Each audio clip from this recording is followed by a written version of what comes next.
Brasil, Gazeta Esportiva decolou nessa terça-feira de muito calor na capital paulista.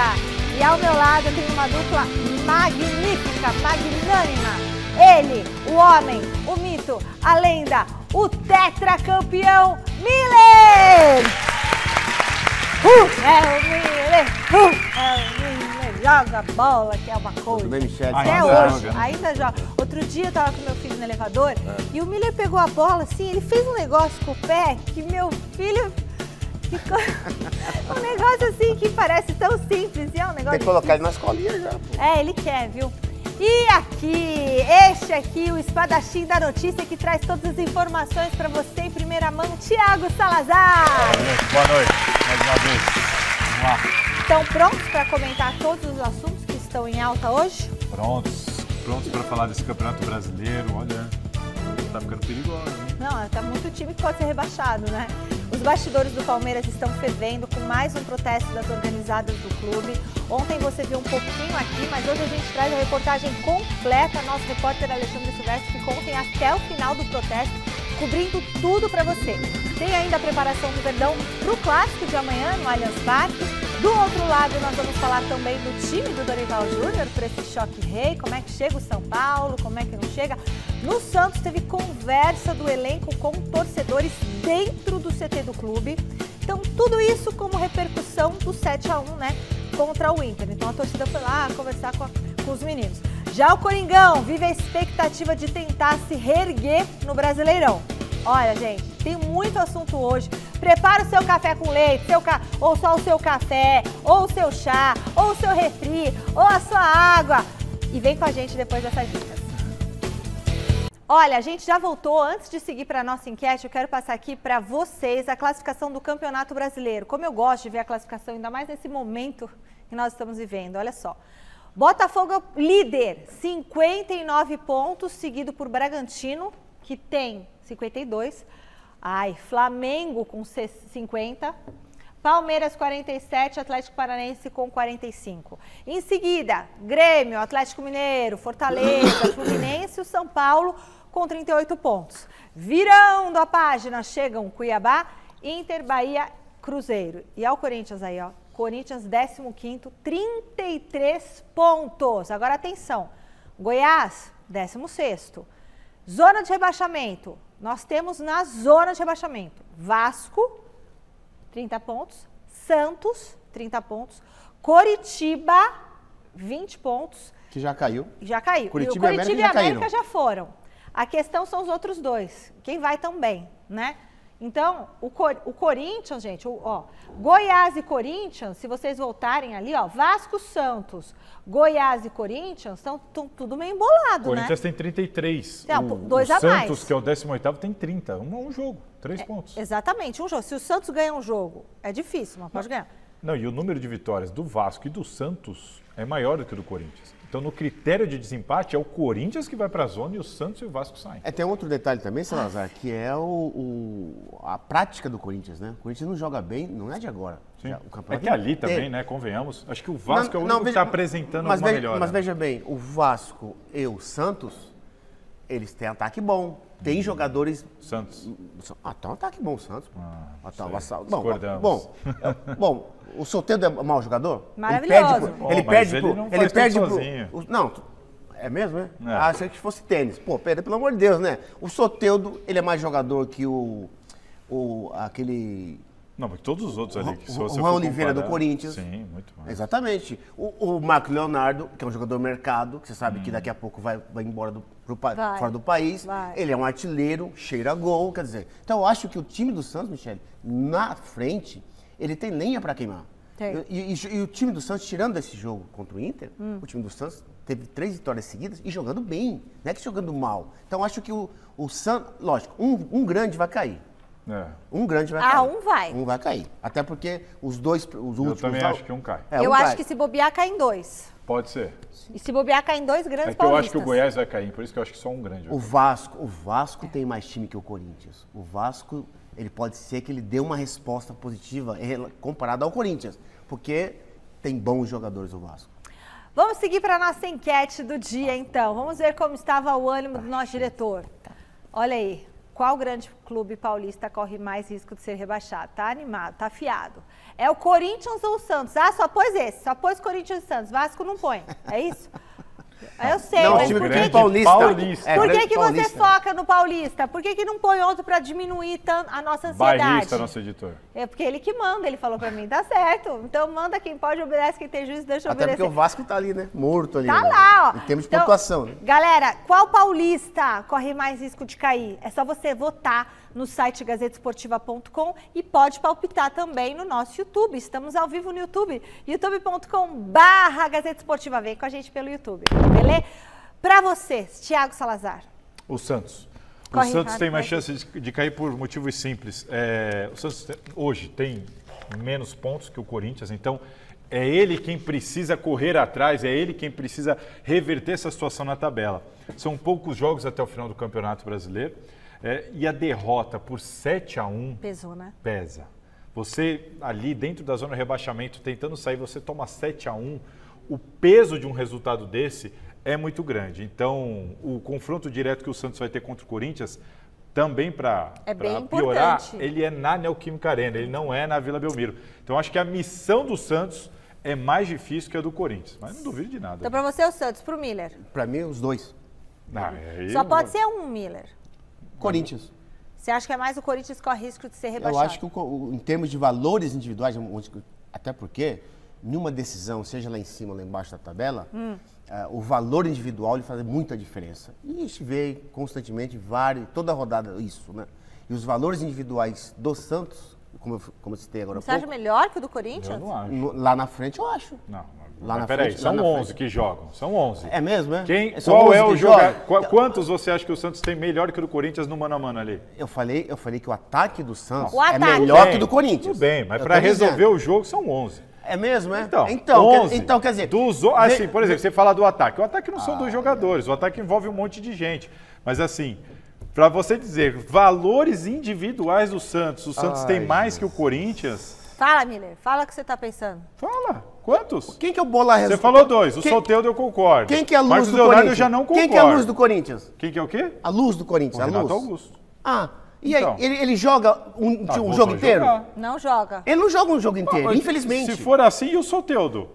Que mal joga. O Soteldo... Vive machucado, suspenso, punido, Peraí, você não pode pegar o passado dele. Não é passado, ele não jogou o últou jogo. Porque estava suspenso. Então, ele jogou na seleção e arrebentou. Ele estava na seleção, Salazar. Antes da suspensão, você lembra bem, antes da suspensão, na Vila Belmiro, ele arrebentou. Mas até que ele fez o gol. E antes, lesão. Mas antes ele já foi. Ele teve mais lesão que o Renato Augusto, inclusive. Não. Veja bem. Um time tem 11 jogadores. Mas estou dizendo que lá na zona de definição, o que prevalece é o valor individual. E o Yuri Alberto está deixando a desejar. Tem mais gols que todos esses aí. Perdeu o Roger Guedes, você falou que... O Yuri Alberto tem o mesmo número de gols que o Roger Guedes. Acabou o Roger Guedes, ó. Quem que é o outro? Eu esqueci o outro que joga aqui da direita com o Santos. Ou é o Speed Mendonça, que está machucado, ou é a... Jean Lucas agora, né? Exatamente, Jean Lucas ou o Speed Mendonça. É porque tem mudado tanto. Mas você acha o Speed Mendonça melhor que quem no Corinthians? Ué, mas quem que joga do lado direito do Corinthians? Juan Oliveira? Depende, cada hora é um, né? Então, é Juan Oliveira. Juan Oliveira nem atacante Juan Oliveira, não mas ele é um meia. Mas aí você está comparando jogadores de posições diferentes. Mas o Mano coloca ele Teria lá. que ser, um exemplo, o Wesley, o Mosquito, alguém assim para comparar com o Mendonça. Aí você tem uma igualdade. E você fala que o Yuri Alberto tem o mesmo número de gols do Roger Guedes, mas o Roger Guedes saiu lá no meio do ano e o Yuri Alberto está aí até agora. O Yuri Alberto tem 34 participações em gol. Então, se o Roger Guedes estivesse aqui ainda, ia ter muito mais gols. Será? Vamos prestar atenção no aviso importante que eu tenho agora para te dar? Amanhã, minha gente, atenção, avise a família, os amigos, as crianças. Último dia de inscrições para o vestibular da Casper Libero, melhor faculdade de comunicação do Brasil, quiçá da América Latina. A prova é domingão, então, não dá para perder tempo, não. 4 cursos, jornalismo, que eu fiz, publicidade e propaganda, relações públicas e rádio, TV e internet. Escolha aquele curso que você se encaixa melhor e se inscreva no site casperlibero.edu.br/vestibular. As informações estão aí na tela, tá certo? E mais informações lá no site da Casper. Vem ser Casper! Vem aqui trabalhar com a gente! Jogos Pan-Americanos de Santiago, a gente trouxe até ontem que o Brasil tinha 6 medalhas de ouro, mas o número já mudou, hein? Guilherme Costa venceu os 800 metros livre e faturou a segunda medalha de ouro dele neste Pan. Além das 7 medalhas de ouro, o Brasil ainda tem 13 de prata e 17 de bronze. Olha que maravilha. Agora eu tô querendo saber como que o Santos está trabalhando para se reerguer da goleada do final de semana. Os meninos estavam comentando muito do Santos aqui. E agora a Marina Buffon está na tela com as informações do Peixe pra gente. Boa noite, Má. Teve encontro entre torcida e elenco, é isso? Boa noite, Michele, para você e para todo mundo que está acompanhando o Gazeta Esportiva nesta terça-feira. Teve encontro sim, viu, Mi? Hoje cedo, lá no CT Rei Pelé, a torcida jovem, maior torcida organizada aí do Santos, esteve ali, alguns membros estiveram ali no treino para falar com os jogadores, comissão técnica e demais membros aí do clube, né? Por conta do 7-1 sofrido no último domingo lá no estádio do Beira-Rio contra o Internacional.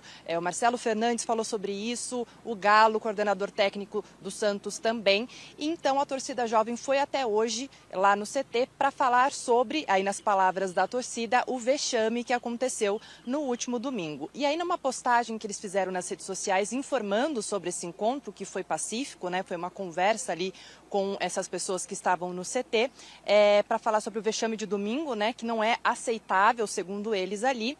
E daí eles escrevem, foi ressaltado, entre aspas, né, foi ressaltado, olhando com hombridade nos olhos de cada um dos envolvidos, que não há espaço para ocasiões como essas dentro do Santos Futebol Clube. Vocês devem se lembrar que na 19ª rodada, a torcida, né, organizada do Santos fechou um acordo ali com o elenco e também com o clube de que apoiaria o Santos em qualquer situação, em caso de derrota ou não. No entanto, depois do vexame que aconteceu no domingo, o discurso continua sendo este de apoio, sim, mas também de fiscalização, né? Foi isso que aconteceu hoje, então, porém, ali no CT Rei Pelé. Houve, então, a continuidade desse apoio que vai estar na quinta-feira. O Santos enfrenta o Coritiba às 9h30 da noite lá na Vila Belmiro, que estará lotada. Os 11 mil ingressos foram vendidos. Vai ter casa cheia ali, tanto na torcida local quanto dos visitantes também. Lembrando que o Coritiba é o vice-lanterna, então é uma disputa ali realmente muito importante para o Santos. Lembrando que voltam João Paulo no gol, o Soteldo, que vocês estavam comentando ali, e também o Jean Lucas. Então, esse time, o Marcelo Fernandes, deve repetir os times que venceram, tanto Bahia quanto Vasco, aquela força total, aquele futebol bonito que o Santos apresentou nessas duas partidas. Portanto, foi isso, Mi. O clube segue se preparando, tem mais um treino amanhã e na quinta-feira a gente vai estar lá para acompanhar tudo deste jogaço, para ver se o Santos respira um pouquinho mais aliviado antes de enfrentar o Corinthians no domingo. Beleza, obrigada, Má. Fala, Salazar, rapidinho. Não, eu acho legal essa postura da torcida do Santos, normal essa conversa, depois de um 7-1, a situação que está. Só que agora a torcida do Santos... Mas eles cobraram os jogadores. Não, mas a torcida cobrou, Michele, mas não naquele sentido de vamos pegar, não. Não, a torcida está abraçando mesmo o time. Tá vendo assim, não adianta. Agora, aterrorizar os caras é pior. A torcida do Santos percebeu. Gente, ou a gente se junta aqui para tentar salvar o Santos do rebaixamento, ou não vai dar. Então eu acho interessante, a conversa nessa linha que ela foi, dessa reunião que a Marina explicou pra gente, eu acho que é por aí mesmo, eu acho que a torcida tá certa nesse sentido. Mileira, a torcida tem que ser recebida dentro do CT? Tipo, torcida organizada? Isso é uma coisa que eu também fico pensando. Eu tenho certeza que não. Não? Não, absolutamente. Não ajuda? Não. Mesmo que seja pra, tipo, dizer que apoia? Olha só, quando acontece uma situação dessa, e na próxima rodada o time vence, vão dizer o quê? Que a torcida foi lá e pressionou. Foi porque a ou torcida cobrou foi. Que seja. Né? Eu não concordo com isso, até porque nunca existiu até então isso. Né? E outra, o torcedor vai lá falar o quê pro jogador? Vai cobrar dentro da sua maneira de se expressar. Eu não acho legal em nenhum clube, tá? Não é só o Santos. Sim, sim. Corinthians, São Mas Paulo. ali no caso foi para dizer, olha, tomaram 7-1, mas a gente tá junto. Sim, agora como jogador, você sente isso, né? Tipo, graças a Deus, na Michele, sua época não tinha isso. Graças a Deus, eu nunca passei por isso. Ou também você só jogou. Exatamente. Só jogou em time grande, só jogou em time que tava bem. Voando, né? O time tava mas bem. Assim, mas acho que a cobrança da arquibancada pro campo, no jogo, isso é legal. pagou o ingresso, o torcedor, tá lá, vai. É do futebol, a pressão é do jogo. Isso eu acho legal. Mas agora ir lá no CT, eu não acho legal. Não. Até porque o Santos, tirando esse acidente aí, o Santos tá bem no campeonato, assim, bem 3 vitórias consecutivas. Tava indo bem, né? E jogando bem, quer dizer, tirando o 7-1. O Santos tá bem?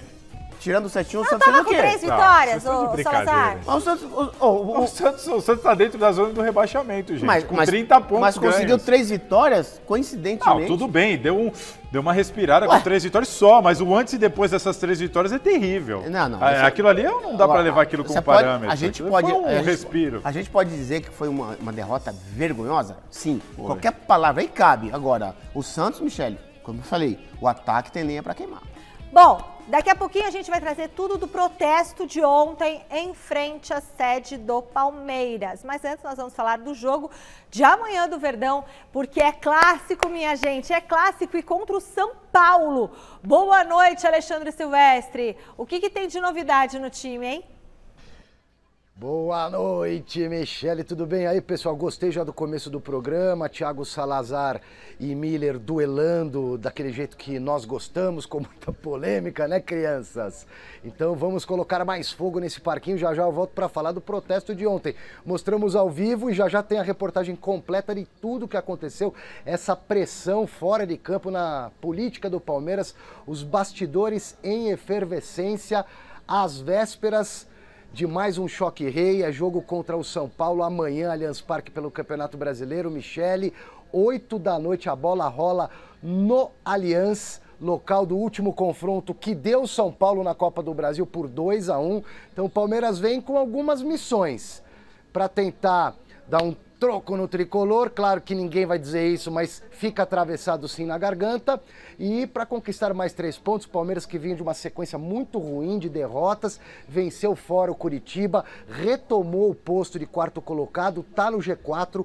A meta do Abel Ferreira é, obviamente, garantir a vaga direta para a Libertadores no ano que vem, através do Campeonato Brasileiro, é o que restou para o Palmeiras. A novidade é o próprio Abel Ferreira, Michele, que cumpriu 2 jogos de suspensão, punição imposta pelo STJD. Vocês vão lembrar que ele, naquele jogo contra o Grêmio, andou fazendo sinalzinho de juiz roubou, tomou 2 jogos de penalização, cumpriu os 2 jogos, retorna amanhã.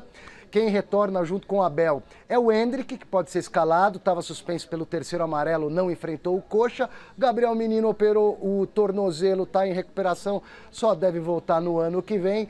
E aí algumas opções, o Abel pode manter o esquema que vem sendo utilizado com 3 zagueiros, ou que foi bastante utilizado nos últimos jogos, inclusive nas decisões de semifinal contra o Boca na Libertadores, quando o Palmeiras ficou pelo caminho. Pode colocar o Richard Rios ali no meio campo, junto com o Veiga e com o Zé Rafael. São as possibilidades do treinador português, que estará à margem do campo, comandando o time e, quem sabe, dando bicudas em copinhos d'água. Já eu volto, Michele, para mostrar e para falar um pouco do protesto de ontem, que marcou o lado externo de uma reunião que aconteceu no Conselho Deliberativo do Verdão.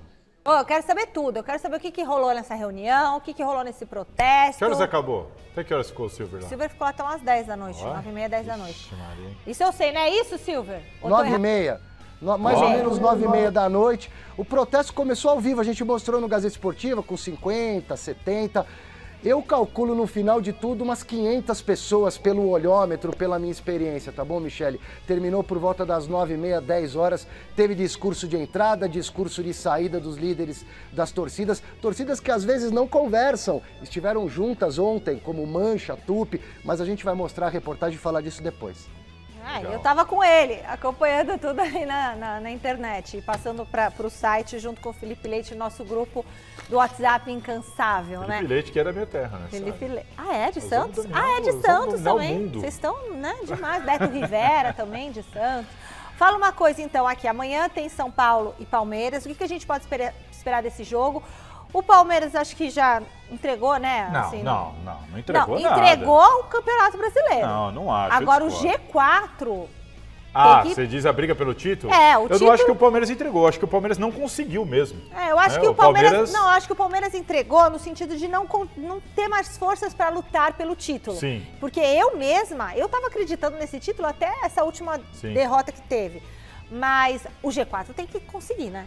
Eu acho, assim, pelo menos o G6, né? Uma vaga na Libertadores seja, né? Ali, mas desde a tem que ser primeira direta. fase. Claro, o ideal é ir direto, mas não dá para garantir que o Palmeiras vai conseguir isso diretamente por alguns motivos. Um deles a tabela de classificação, a briga ali, tem muita gente naquele bolo. E o segundo motivo, o futebol que o Palmeiras tem jogado. Ainda dá para pôr um terceiro motivo, que é esse caos que está vivendo o Palmeiras do lado de fora, porque isso atrapalha muitas vezes dentro de campo, principalmente quando você tem um técnico como Abel Ferreira que traz isso muitas vezes para dentro do campo. Eu acho um jogo perigosíssimo para o Palmeiras. Eu sempre tenho a impressão, Miller, o Miller pode falar aqui como jogador... Põe desistiu em vez de entregou, porque não é entregar, parece que você perdeu de propósito. Palmeiras desistiu, eu me expressei errado, da briga pelo título, porque eu acho que chegou um momento que não tinha mais força, não estava tendo futebol, né? Porque eu estava acreditando. A distância começou a ficar grande mesmo. Começou a ficar... E o risco de perder vaga na Libertadores. Mas eu não tô sentindo que o Flamengo tá nessa pegada, não. Tô sentindo que o Flamengo tá correndo porque o Flamengo tá vivendo um momento totalmente diferente, né? Chegou um grande técnico que assumiu, uniu o grupo, aquele problema que tinha com o São Paulo. A impressão no Flamengo é outra, é de, vamos lá que agora a coisa melhorou. Vem pra conversa, Miller. O que você acha disso tudo? Olha, Michele, a gente, falando do jogo, o Abel, ele vai prestigiar a escalação do último jogo. Na lei da bola diz assim, ganhou, dificilmente você mexe. Até porque o time, não é que jogou maravilhosamente bem, mas jogou bem, venceu o jogo fora de casa. Então vai para um clássico e vai nos 3 zagueiros, até porque com 3 zagueiros o time fica muito mais ofensivo. Né? Quem tem mais chance de ganhar esse jogo? São Paulo. Então, é isso, eu vou emendar esse gancho da Michele, porque eu queria ouvir do Miller, que esteve dentro do campo, uma coisa assim.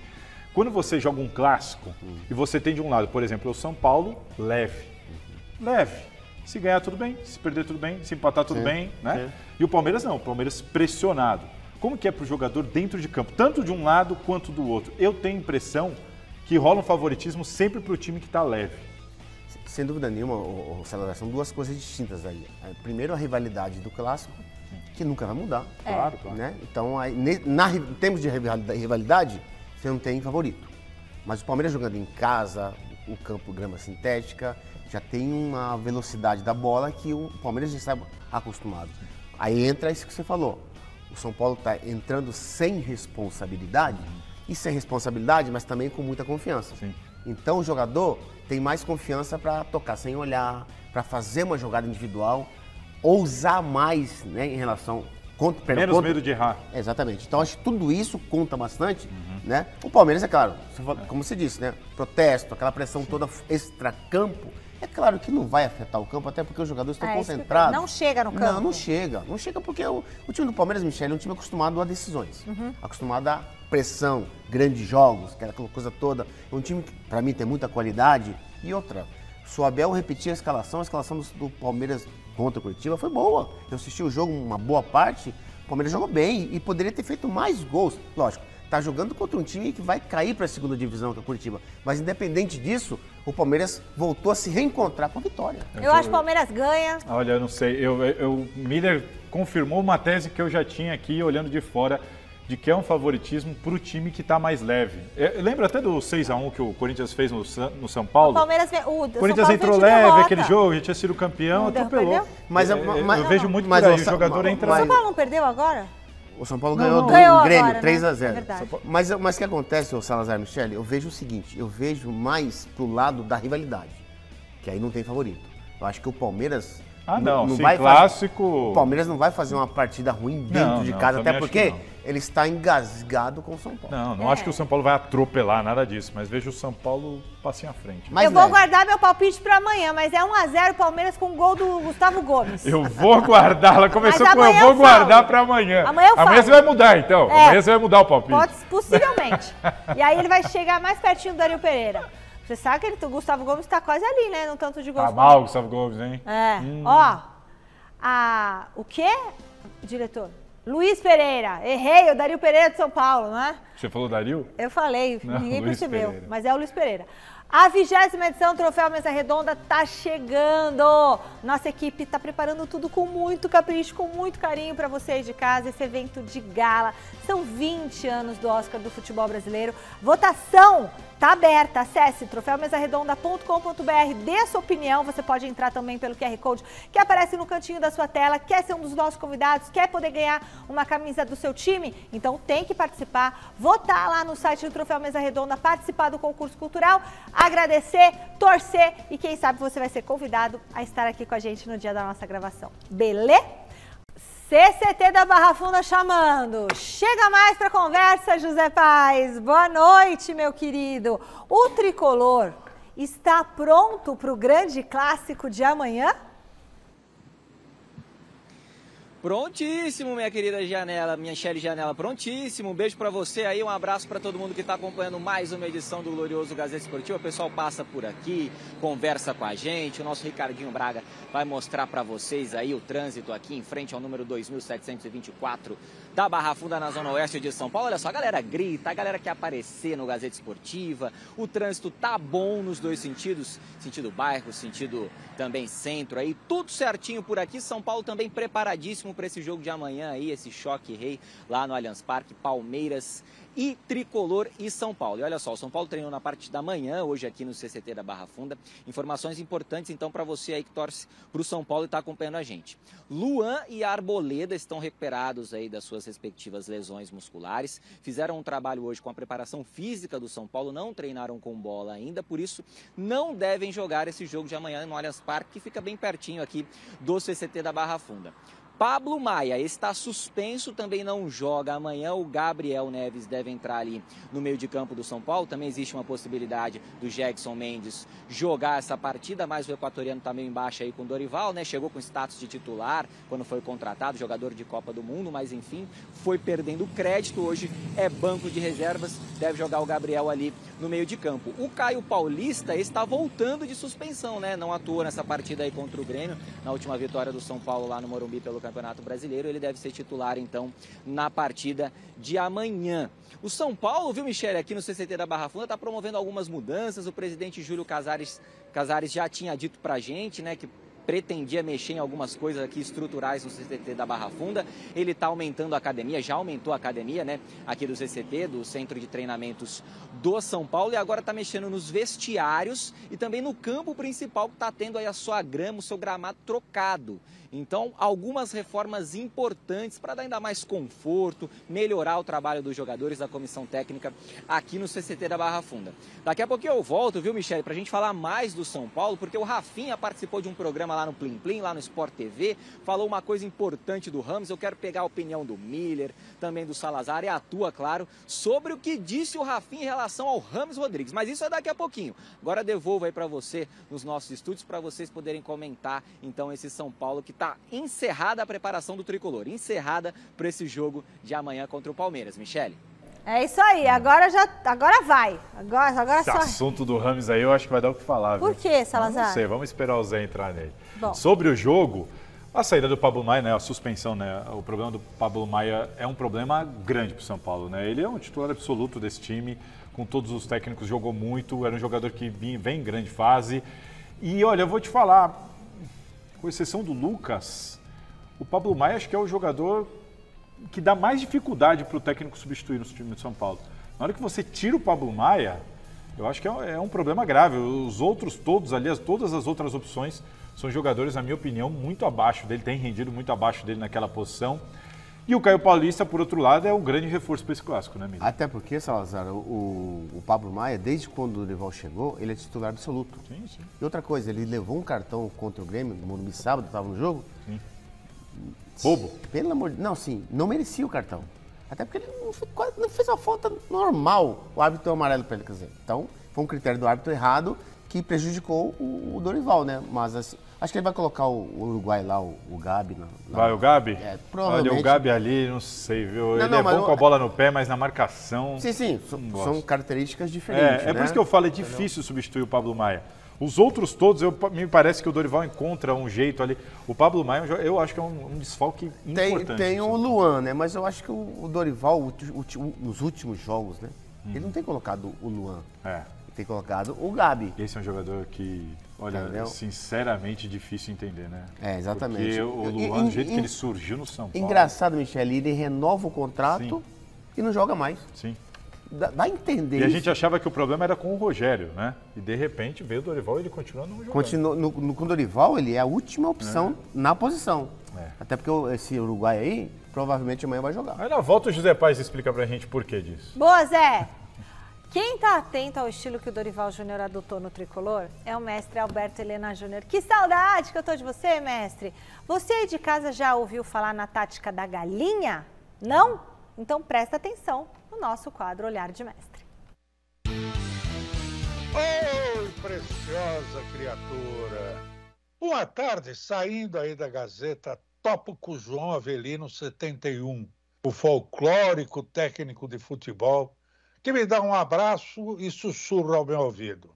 Vá esta noite ao Pacaembu conhecer a minha tática da galinha. Que é isso? Perguntei. É assim, junto todo mundo no meio de campo e fico ali ciscando feito galinha no terreiro. Tocando a bola, né? Até que um escapa da roda e mete uma bicada fatal. 71 lá do além deve ter soprado isso no ouvido do Dorival Júnior, porque foi dessa forma que o São Paulo bateu o Grêmio por 3 bicadas fatais a 0. Isso com uma atuação primorosa de Michel Araújo, autor do primeiro gol. Sugiro, pois, que Dorival acenda uma vela para o nosso querido Avelino, o inspirador. Beijos, lindona! Beijos, mestre querido. Olha só, o desempenho do Rojas vem preocupando uma parte da torcida do Corinthians, né? O jogador ainda não embalou no clube.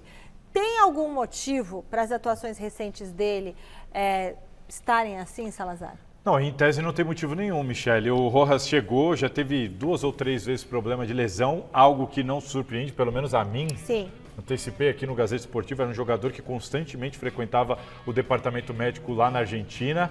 Só que o problema é, mesmo quando ele esteve em campo, esteve apto, e ele já foi questionado, está com algum problema, tem problema físico, está com dor, todo mundo tentando entender por que o Rojas não consegue engrenar no Corinthians. E ele falando que não, que está tudo bem e tudo mais. Recentemente o Mano Menezes foi questionado, aliás, de novo agora, depois do jogo contra o América, quando o Rojas entrou só no segundo tempo e jogou muito mal o pouco que ele jogou desse jogo contra o América. E fica uma questão muito grande, já são 14 jogos dele com a camisa do Corinthians, ele chegou com muita moral, a torcida pedindo essa contratação, o Corinthians deu a camisa 10 para ele, assim que o Roger Guedes resolve ir para o Catar, e até agora nada. E aí fica a pergunta, por que o Rojas não consegue jogar no Corinthians, menino? Olha, Salazar, eu penso que um jogador como o Rojas, que tem muito talento, eu acho que, assim com o Vanderlei e com o Mano agora, ele é mal posicionado dentro de campo. Até porque um jogador que tem um talento como ele tem, como eu disse no Mesa Domingo, ele tem que jogar com liberdade, assim como o Renato Augusto. Você não pode engessar o jogador num canto do campo e dizer assim, olha, você joga pela direita e quando você dominar a bola, você corta para o meio e solta a perna, como diz na gíria, porque ele bate muito bem na bola. Isso é muito pouco para o Rojas. Eu acho que se der liberdade e confiança para ele tem muito para dar para o Corinthians, porque ele tem talento, de sobra. Né? Então, claro, se ele aprender a se livrar das seguintes, né, frequentes contusões, como você falou aí, e ter uma sequência de jogos, eu acho que ele vai dar muito pro Corinthians, mas jogar ele pro lado do campo, aí realmente o futebol dele vai ficar de lado. Tem uma questão importante que eu acho que ele não vai mais jogar daquele lado. Ele pediu, né? Quando ele chegou, a explicação que ele deu é que ele conversou, inclusive, com o Luxemburgo, já deve ter conversado com o Mano Menezes, de que ele gosta de jogar do lado direito, é canhoto, gosta de jogar do lado direito para cortar para dentro, ou pode jogar mais no meio, mais liberdade ali para armar o jogo e tudo mais. O Mano Menezes disse que gostou mais dele no meio, porque o Mano colocou ele lá na ponta, durante o segundo tempo contra o América. Sim. E no meio do segundo tempo, o Mano troca, traz ele para o meio. E o Mano na coletiva falou, me parece que ele rendeu mais no meio. Mas não é onde ele gosta? Pro Rojas disse que tanto faz nas duas. Tá. E o Mano tá tentando dar essa liberdade que o Miller citou agora.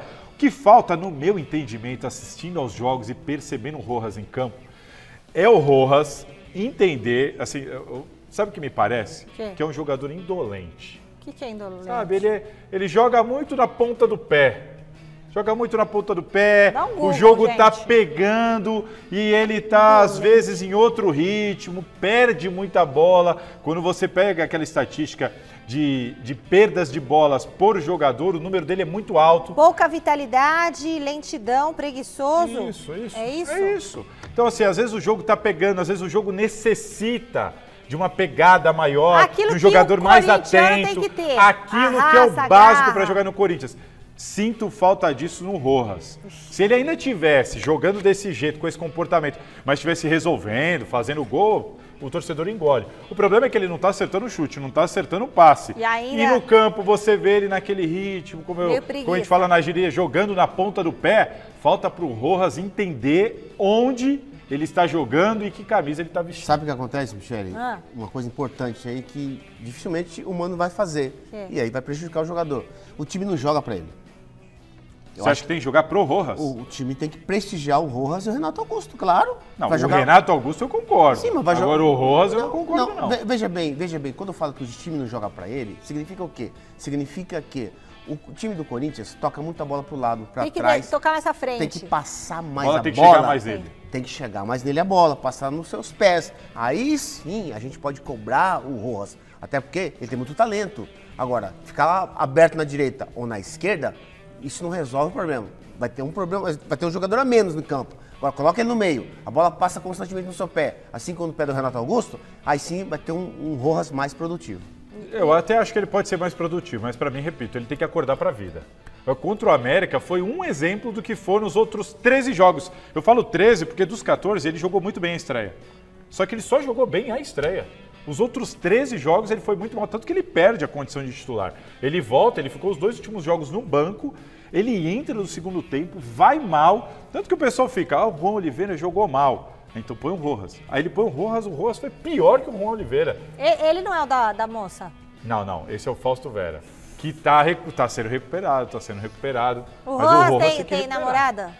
Ah, não sei. Será? Casado? O jogador, Michele, o jogador precisa de confiança. Precisa. Quando ele vê que o treinador está confiando nele... O Mano disse que vai fazer esse trabalho de adaptação com ele. O futebol dele cresce. Ver aonde ele se sente também melhor, né? Porque às vezes não adianta você colocar a pessoa num lugar que a pessoa se sente confortável e confiante. Ele tem que jogar no meio. Você conferiu ao vivo no Gazeta Esportiva de ontem o início do protesto das torcidas organizadas do Palmeiras. Não vai falar mais do Corinthians? Tem informação. Eu pensei, o diretor me disse que você ia me perguntar. Então fala, o que é do time? Não, o Mano Menezes já soltou a lista de relacionados do time que foi para Cuiabá. O Corinthians pega o Cuiabá amanhã. O Maicon está de volta, cumpriu suspensão e volta. E o Mosquito está fora do jogo. Gustavo Mosquito, com uma lesão, ainda se recuperando, está fora do jogo. Então tem o retorno do Maicon. A saída não, porque ele já não jogou o último, então continua fora o Mosquito. Existe uma tendência de mudança na escalação. O Maicon deve voltar a ser titular. Existe a chance do Juan sair, ser sacado e o Mano Menezes montar o trio do jeito que começou contra o América. Fausto, Moscardo e adicionar o Maicon e sacar o Juan. Vamos aguardar. Você não vai falar que o Mano escalou mal o time? Eu não acho que ele escalou mal o time. O Juan Oliveira na direita é boa a escalação? Não, eu acho que o problema ali foi o Juan. A escalação e a formação eu gostei. O Juan Oliveira na direita aberto? Mas o Juan Oliveira joga na direita aberto. Sempre jogou, desde a base. Ele não inventou uma posição pro Juan. Salazar vai falar tudo isso, todas essas mudanças, e eu acho que não faz fá nem fum, gente. Os Corinthians estão numa situação, não vou vai, dizer, viu? Michele, Corinthians perde pro Cuiabá. Não sei, a situação tá tão ruim que ele fala, vai mudar aqui, entra o Mosquito, não vai, o Flamengo vem. E eu falo, muxa vida, troféu joinha, porque eu não sinto que isso vai fazer... Michele, só se improvisa, eu sempre falo isso, só se improvisa quando você não tem ninguém para colocar na posição. Mas o Juan não tá improvisado nele. Não é o jogador pro ataque do Corinthians. Mas ele tá jogando de meia. Pra mim, o Wesley é muito mais jogador que ele. Turma, ontem no Gazeta Esportiva começou, a gente mostrou o início daquele protesto das organizadas do Palmeiras e o Silvestre ficou lá até o final, preparou uma reportagem para contar tudo, explicar o que rolou lá. Rodando. O que eu quero é um Palmeiras realmente de todos. Um Palmeiras acessível para seu torcedor. Que qualquer torcedor tenha a possibilidade de entrar nesse espetáculo que é a nossa arena. Sem oposição e aclamada presidente do Palmeiras em 2021, Leila Pereira e Mancha Verde, antes aliados políticos, declararam guerra.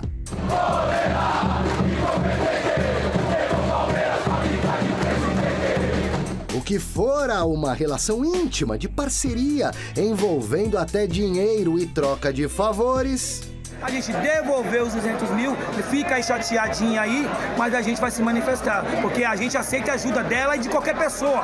Quem quiser nos ajudar, pode nos ajudar, mas ajudar, não achar que está nos comprando o nosso silêncio. Transformou-se em desavença e fogo cruzado. Eles não são absolutamente nada. Eles são caso de polícia. Aliás, essa gente é o grande câncer do futebol brasileiro. Porque quando ela coloca a Crefisa acima do Palmeiras, né, como nas palavras dela, parece que ela que é ingrata, porque a Crefisa só é o que é por causa do Palmeiras. A maior organizada do Palmeiras, cujos líderes estão proibidos de se aproximarem de Leila Pereira por uma medida protetiva obtida por ela na justiça, encabeçou mais um protesto de uma série de tantos que ganhou corpo após a eliminação para o Boca Juniors. Nesta segunda, na porta da sede social do clube, na Rua Palestra Itália, antes de uma reunião do Conselho Deliberativo, dezenas e dezenas de torcedores da Mancha se uniram a outras uniformizadas como a Tupi para pressionar o sistema político alviverde, controlado a mão de ferro pela presidente, de acordo com os chefes das torcidas. Juntos transformamos! Só queremos! Mais alto! Juntos transformamos! Só queremos! Vamos estar em cima do conselho, certo? O conselho tem que ser independente, não pode se vender por causa de ingresso, por causa de pedaço de pizza ou por alguma coisa a mais. Pilhas e pilhas de caixas de pizzas, garrafas de vinho barato, faixas, cartazes e palavras de ordem embalaram a manifestação pacífica realizada por mais de uma hora. Discursos de torcedores profissionais e aleatórios, aparentemente alinhados. Os conselheiros falam sobre conflito de interesses. Ela é empresária e é presidente do Palmeiras. Quando eles querem abrir os contratos da Crefisa, do patrocínio, que todo mundo fala que o Palmeiras tem um contrato menor do que muitas camisas. Quando fala do contrato com a empresa aérea dela, a Placar, e querem esclarecimentos do que está acontecendo, e não é um problema de usar o avião. Só explica pra gente qual é a relação de uso desse avião.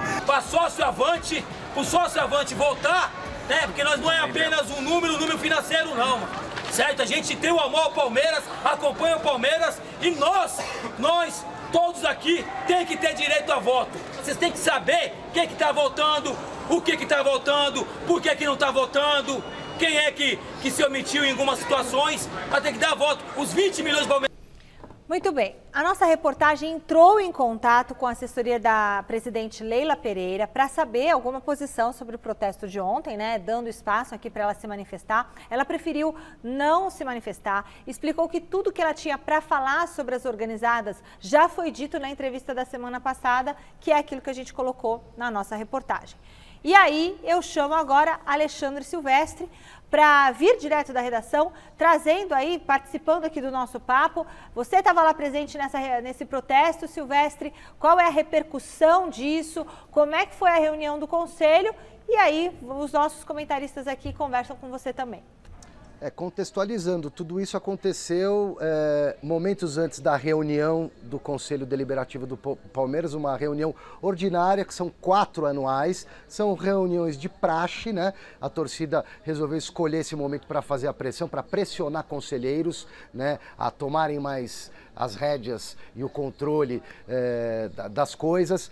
Pelo que eu tenho de informação, o Conselho tem 296 integrantes. Na reunião de ontem participaram 193, ou seja, 2/3 do Conselho. 1/7 dos que participaram da reunião, 1/7 é a oposição. Esse número subiu da última reunião para agora, continua sendo minoria absoluta, mas subiu. Antes eram 26 conselheiros de oposição, agora são 43. A Leila se manifestou durante a reunião, é óbvio, deu a palavra para os conselheiros e no final respondeu às perguntas, aos questionamentos do jeito dela e no final fez um discurso. Então, os tópicos mais importantes do que rolou dentro dessa reunião: a Leila admitiu erro em algumas contratações, faz parte do jogo.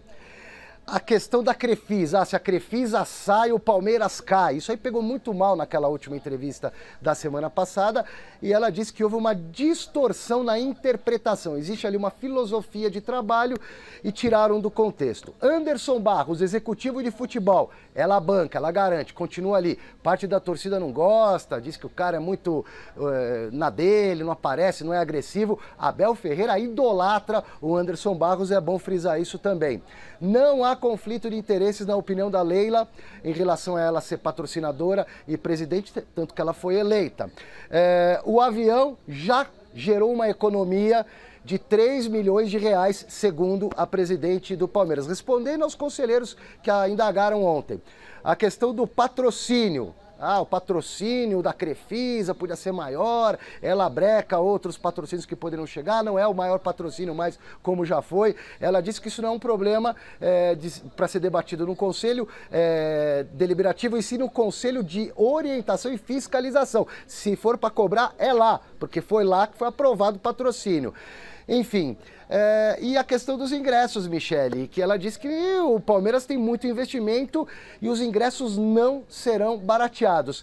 E acrescentou, apenas 10% dos frequentadores do Allianz Parque é que pagam tabela cheia nos ingressos. Os demais, que já são sócios torcedores, torcedores avante, pagam os ingressos com descontos, porque eles têm as mensalidades a serem pagas e aí recebem os ingressos ou conseguem os ingressos por preços inferiores ao da tabela cheia. Mais ou menos é isso, Michele. Nossa, e aí, Salazar e Miller, o que vocês acham de todo esse ambiente que está vivendo o Palmeiras? Olha, eu acho que são pontos diferentes aí. Primeiro, assim, eu acho que a torcida está no seu direito de fazer o protesto. Ela acompanha o clube, ela vai em todos os jogos, ela está na hora boa, ela está na hora ruim, então ela tem todo o direito de fazer o seu protesto. Mas, assim como a gente tem falado das eleições do Corinthians, existe um mundo fora do clube e um dentro do clube. A Leila não tem oposição dentro do clube, o Silvestre até trouxe o número aí, 1/7. Não adianta, o torcedor fala do lado de fora, mas torcedor organizado, e o torcedor em geral, ele não vota, Mira. E a Leila está muito confortável, parece que ela está desconfortável por causa desse mundo externo. Mas dentro do clube, ela está muito confortável e aparentemente vai tocar aí sem nenhum problema. Sobre o ticket médio, ela se complica. Até busquei aqui o ranking. Nesse momento, o Palmeiras tem o segundo ticket médio mais caro do Brasil. O primeiro é o Flamengo? Só perde para o Botafogo nesse caso. O segundo é o do Palmeiras. Quem é o terceiro? O terceiro é o América Mineiro. Quarto é o Flamengo. Então, assim, e ela deu uma declaração recente falando que quem não puder pagar R$50 não vem para o Allianz Parque, né, tudo mais. Vou dar um exemplo. O arquirrival, Corinthians, o torcedor que vai ali para ficar atrás do gol paga R$35, o sócio do fiel torcedor. Aliás, tem lugar lá no Palmeiras que às vezes quando tem armado o palco, não dá nem para ver, não, né, então, o gol e tal. Aí podia ser um pouco ela mais reconhece barato, né? A questão das contratações, enfim, é um problema muito complexo, dá para ficar aqui debatendo uma enormidade. Eu mas acho que o futebol tem que ser acessível. O principal problema ela não cumpriu a promessa dos ingressos. E a oposição que parece existir por causa dessa pressão toda, não tem, Miller. Dentro do clube ela não tem oposição.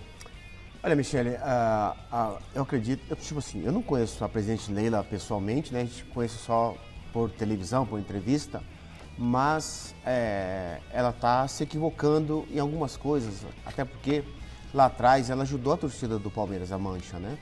E agora ela diz que a torcida uniformizada é um câncer, aquela coisa toda que ela já declarou. Eu acredito que se eu fosse a presidente, Michele, a Leila, as Sagradas Escrituras diz que a soberba precede a ruína.